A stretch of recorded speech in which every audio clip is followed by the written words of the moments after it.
Imagine Albert Einstein speaking to a group of angels. He explains that since they are beings of pure light, their existence follows the same rules that physics applies to photons. He writes on the board the expression for proper time, d ducture dt1, v2c2, and shows that for light, where v equals c, the proper time becomes zero.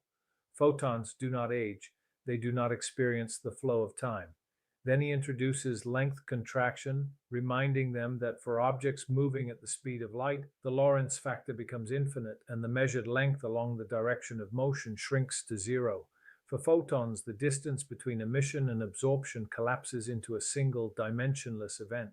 Einstein smiles and tells the angels, "If you are truly made of light, then your proper time is zero and your length contraction is total. In the language of relativity, you are adimensional and non-temporal. You do not travel through space-time. You are a connection between events."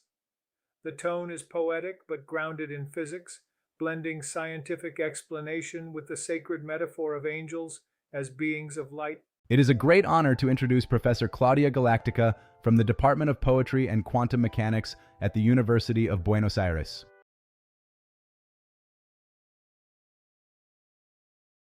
Length contraction. From the perspective of an observer on Earth, light has a finite speed. If a star is 4 light years away, we measure the time for a photon to reach us as 4 years.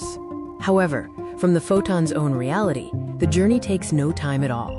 A photon traveling from a distant star to your eye experiences the journey instantaneously, with a duration of 0. To understand this instantaneous experience, we look at the Lorentz transformation, the governing equations of special relativity.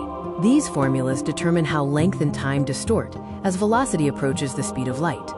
The core of these equations is the Lorentz factor, or the scaling factor, which dictates the magnitude of distortion between the observer and the traveler. As the velocity increases, this factor gets smaller.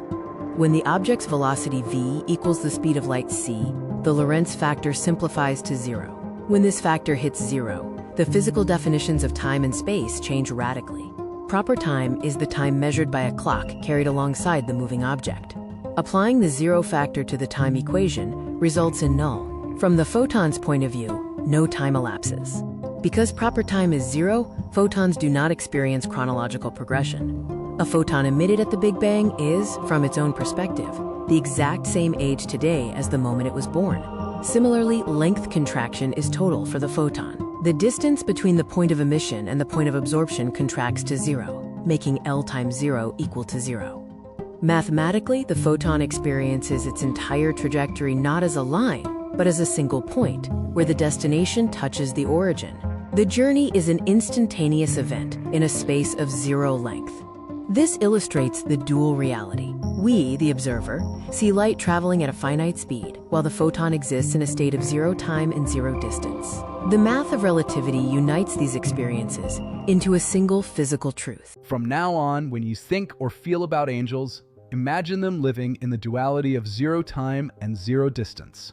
It means they are present everywhere, in every moment. This is not physics, and it is not poetry. It is simply sacred reality. They are God's messengers. Look deep into nature, and then you will understand everything better. Stay curious and never lose your sense of wonder.